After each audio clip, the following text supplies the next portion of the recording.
Joining the United Nations is seen as a crucial goal for any territory seeking independence. But does it really matter? In this video, I'm going to look at UN membership and show that the question is far more interesting and complex and a little less straightforward to answer than might first appear.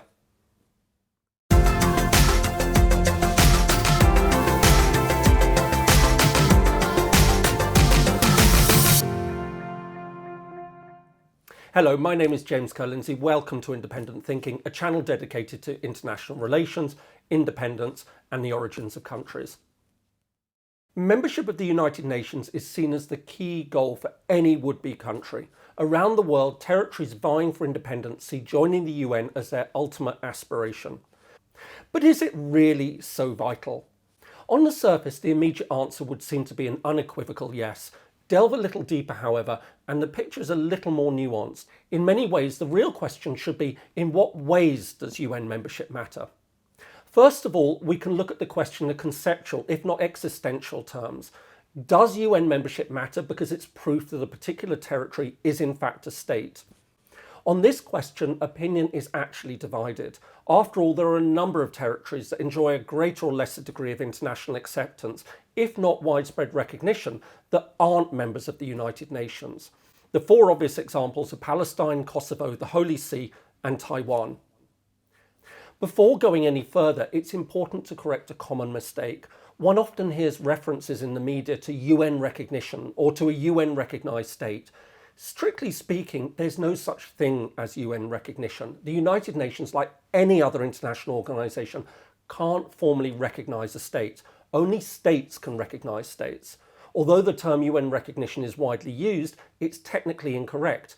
Officially, the terminology should be about UN membership and a UN member state. Nevertheless, UN membership can be broadly understood to be just one of a set of actions that constitutes recognition in a broad general sense. This qualification notwithstanding, there's been a debate in scholarly circles about the significance of recognition for a state. Most traditional legal theorists argue that recognition is not a determinant of statehood. If a territory can meet the requirements for statehood, a defined territory, a settled population, governance, and the ability to enter international relations, then it is a state. Recognition is important, however, it's not a key component of statehood. Balanced against this, there's a school of thought, most usually led by international relations scholars, who see recognition as a key component of statehood. As they see it, you can have the necessary attributes of a state, however, unless you are accepted as such by other states, then you can't really be regarded as a state. In the context of this debate, UN membership can be seen in two different ways. In one sense, it's formally meaningless. Even if a country is not a member of the United Nations, does this mean that it shouldn't be regarded as a state? After all, the process of UN membership is very clearly influenced by the positions of key countries. As I showed in another video, any one of the 5 permanent members of the Security Council can veto a formal recommendation of membership. This has been seen in terms of Palestine's 2011 application for membership, which was blocked by Washington. Likewise, Kosovo's hopes of joining the UN are blocked by Russia and China. In contrast, the other school of thought sees UN membership as incredibly important at a conceptual level. It's a powerful message that the state has made it. After all, joining the UN means that the state has been formally recommended by the Security Council and has obtained a positive support of at least 2/3 of the wider membership. UN membership in this sense is the clearest signal that a state is regarded as a sovereign equal by the international community of states.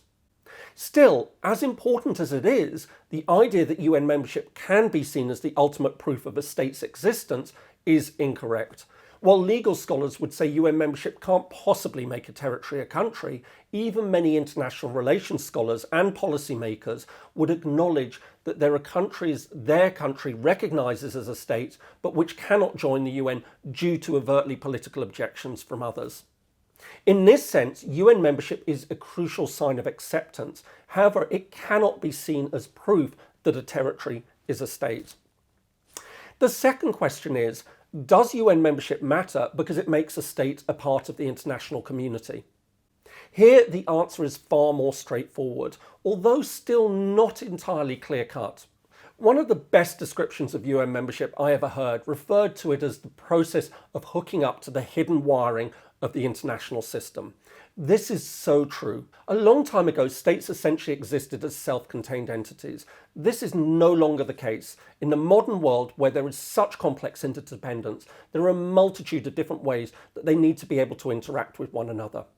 The United Nations provides one of the most effective ways to manage a lot of these interactions. It provides an umbrella for a multitude of different bodies and agencies that can facilitate international cooperation. The 17 specialised agencies of the United Nations system include the World Bank Group, the International Monetary Fund, the Food and Agriculture Organization, the World Health Organization, the International Maritime Organization, the International Civil Aviation Organization, and the World Intellectual Property Organization. Being able to access and participate in these bodies can be vitally important. For this reason, it would seem obvious that UN membership matters enormously.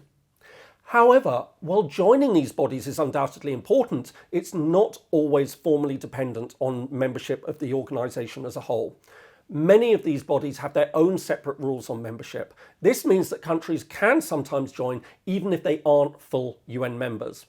For example, the weighted voting used in the International Monetary Fund and the World Bank Group meant that economically powerful Western countries, including the United States, Germany and Japan, were able to secure membership for Kosovo in 2009. Meanwhile, the majority system used in the UN Educational, Scientific and Cultural Organization, UNESCO, saw Palestine join despite strong objections from Washington. On top of this, while full UN membership is certainly an important goal, it's not strictly an either-or proposition. There is in fact a sort of halfway house in the form of countries classed as non-member states. Although this status is not in the Charter of the UN, it can be awarded by the UN General Assembly. Most importantly, it doesn't require Security Council recommendations, such as full membership does. Therefore, while it's not full membership, some countries choose to become a non-member state, as it clearly denotes that the observer is actually regarded by the majority of UN members as a state. At present, Palestine and the Holy See are non-member states. However, interestingly, Kosovo has shown little desire to pursue this route. Ultimately, the question of whether UN membership really matters is actually rather more interesting and complex than it might first appear. On the question of statehood, UN membership is an incredibly important symbol of acceptance. It does mean that a state has made it and is a full part of the international system. However, not being a UN member does not mean that a territory isn't a state. Again, there are territories that are widely accepted as states, informally if not officially, that are not members of the United Nations, merely because of the political whims of just one member of the Security Council. In many ways, therefore, recognition by individual UN members is often far more important. Where UN membership really matters is in terms of connecting to the wider international community in a number of practical ways. Joining the UN means that the state is fully able to participate in a wide variety of global bodies and organisations. And yet, even here, the picture might not be as straightforward as it seems. Not being a UN member does not mean that a country can't be a member of certain agencies, sometimes rather important ones. We can see examples of situations where a country is able to join parts of the United Nations while being denied access to the organisation as a whole. So, of course UN membership matters. It matters enormously. However, the reasons why it matters and the limitations imposed by not being a member are perhaps not as obvious or as clear-cut as they might at first seem. Thanks so much for watching. I hope you found it really useful. If so, I posted some other videos that you might enjoy. And please do consider subscribing for more content like this. I post new videos every Friday. Thanks so much for watching and see you again next time.